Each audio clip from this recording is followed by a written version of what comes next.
Lillian the Waters, in the Understanding series, the Kingdom of Spirit, Freedom of Spirit. Depart from all forms of treatment which deal with the overcoming or healing of disease, for what kind of a body is it that could be sick? Certainly not a body identified with spirit, the divine mind. All healing of disease is based upon the supposition of body to be matter or materiality. Since Spirit, God, is all, there is therefore no matter, hence no material body to be healed. To identify oneself and body with Spirit would automatically free one from sin, sickness, and death. And this alone is the Christ way. Revelation is self-realization. And as this opens to us, we are delivered from the dream of materiality and its attending forms of discords and limitations. This is the perfect way. All revelation needs to make truth known to us is an honest, earnest heart which worships God first and before all else, which is ever ready to leave all and follow me. Since there is but one God, there is but one substance of which all consists. Spirit is the substance of our self or soul, our mind, body, and existence. Spiritual existence is the only one that we should believe in or accept, and spiritual body the only body or form. One cannot enter into a perfect existence by placing the spiritual mind into a human mentality or everlasting life into a mortal material body. First of all, one is compelled to receive the truth from divine revelation. Then he is taught of God that he is divine substance, divine mind, divine truth, life and love, and that his body and universe exists as one with himself. In fact, they are himself, for himself is all. A material body has no more existence than had the flat earth, and every thought or effort based upon the supposition that it requires work, labor, or treatment of one kind or another to overcome evil or to heal disease in a human mind or body denotes fishing on the wrong side of the ship, where in the end nothing is gained. Verily, if you are at all, you are spirit, immutable and immaculate substance, and your body and your world are spirit also.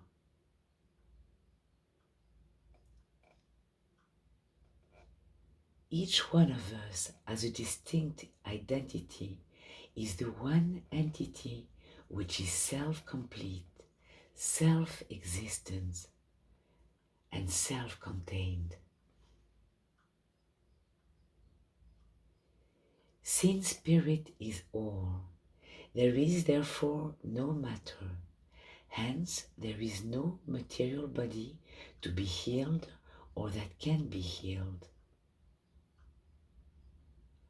Only in the light shall we see light. To look into pure substance and know this to be the one and only substance there is is to be identified with the one mind or consciousness and to be the self-revealing light. When spirit, which is our only mind, life and being, shall appear to us through divine revelation, then shall we know that we are spirit and never have been otherwise. In the spiritual realm or kingdom of spirit, there is no loss, no grief or discord, nothing to be denied, nothing to be demonstrated, nothing to be healed. We are told that the former things of matter and minds, treatments and healing methods shall pass away as one identifies himself with the one way, which is the truth and the life everlasting. The kingdom of spirit is complete in harmony, happiness, and wholeness. Do you say that you have never found your freedom through mind and thinking? Then look to spirit, the substance of mind and thinking, and you will be released from the dream that you are something other than the perfect and incorruptible one. Spirit can and will free you, for you belong to spirit. You are spirit, and you now come unto your own. Many who have not responded to, in quotes, right thinking, will accept spirit with open arms. Now they can think from the heart instead of from the intellect. Now they will be freed from holding thoughts, doing mental work, making demonstrations, etc. How simple and easy to see that spirit cannot be sick or in pain, afflicted, nor disabled. Ever spirit is immune, changeless, and absolute. Identifying ourselves with spirit, we shall find that all labor with thought is over, all means of demonstration at an end. For as light makes darkness impossible, in the same way the light that we are spirit shall prove our sufficiency indeed. Spirit does not enter into arguments, nor teach any denials or affirmations. No effort or struggle, no mental work, no church attendance is required. I, Spirit, am the way, a perfection without work or labor, a revelation to you that you and I are one, and that there is none else. This is being taught of God. Identifying with spirit, the substance of oneself and his neighbor alike, we shall be so happily concerned with light and love that there will be no room for darkness in us. Nor is the self or soul one thing and the body another. Spirit and body are one, and this one is spirit. Spirit is ever willing and ready to give of its light and its glory, and we need to be as willing to take and to receive. Therefore, instead of making use of meditations, mental practices, or mind healing, all of which pertains to an imperfect mind and body which needs changing, correcting, or healing. Place your whole attention upon spirit, the incorruptible mind and body which is ever at hand, and your very own, in need of no healing whatsoever, for into it no discord, pain, or sickness could ever enter. No effort of thought at all is required to know this. Your very being leaps to agree. The path of knowledge starts with the facts of being and ends with them. One fact is that perfection of being, mind, body, and existence can never be achieved or experienced through any kind of healing or demonstration whatsoever. It is not a matter of creating it, but of identifying with it as eternally self-existent. When this is seen, then the deplorable practice of taking thought will begin to lessen and shall finally cease. What slavery to watch one's thoughts! What an assignment and bondage!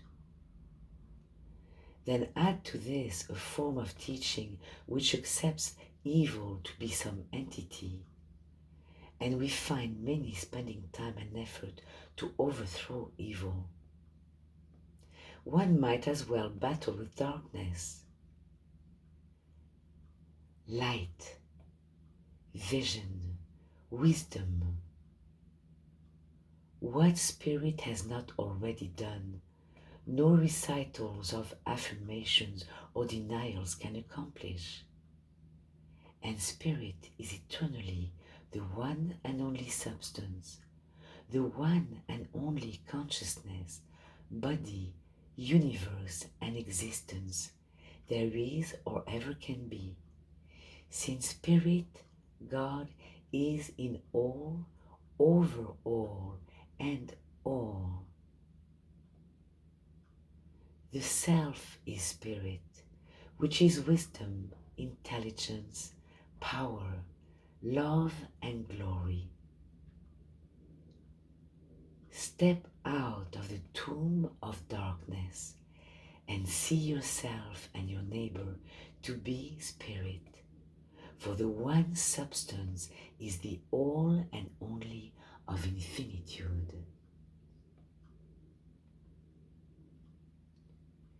It makes a great deal of difference whether one fishes on the wrong or on the right side of the ship.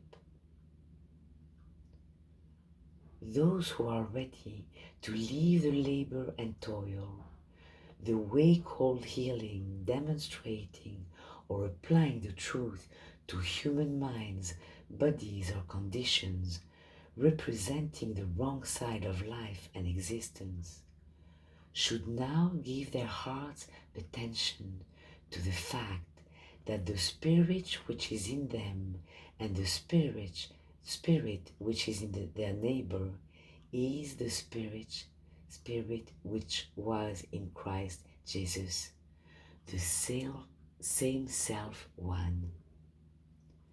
No personality can be added to it. No perfection can be subtracted from it. When we see everyone in this true light, we are then seeing and loving our neighbor as he is in spirit, whole, sinless, pure, and perfect. There is no possible way to do this except to see the perfect substance, spirit, to be the only life, mind, being there is, and to be there, and no one and nothing else to be present.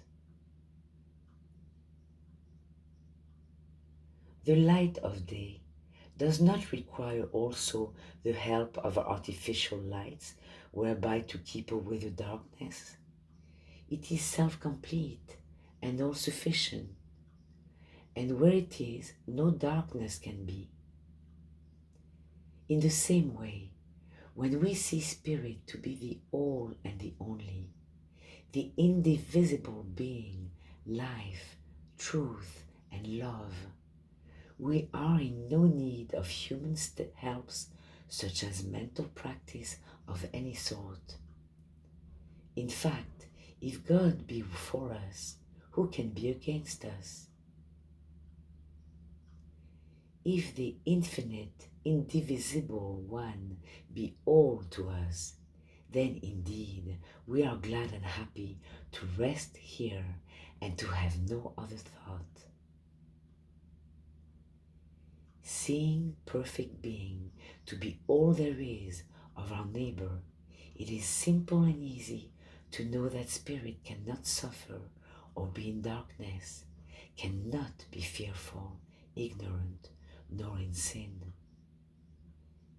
Spirit is ever pure, whole, perfect, and complete. Identified with our true being, we shall not need to attain to any divine qualities, nor ever attempt to demonstrate them, for we shall find them to inhere in us and be natural to us. Identified with love, we shall be loving, generous, kind, and considerate, and we shall see nothing to forgive or to be forgiven. Seeing the one substance to be infinite love, all-embracing, perfect, and complete, we shall love to be this one and no other. The one perfect being which we eternally are cannot possibly feel grief, affliction, or tribulation. Never can Spirit be contaminated or defiled, and this truth which we perceive and know for ourselves is the same truth we see and know for our neighbor. For he and I are one, the one which is Spirit, God. In this way, we are fulfilling the command to love our neighbor as ourselves. Such glory as this can never come about through any kind of thinking, but only by being released from it and allowing the heart to find its own source of light to be Spirit, the all-knowing intelligence which supplies its own light, love, understanding, and revelation.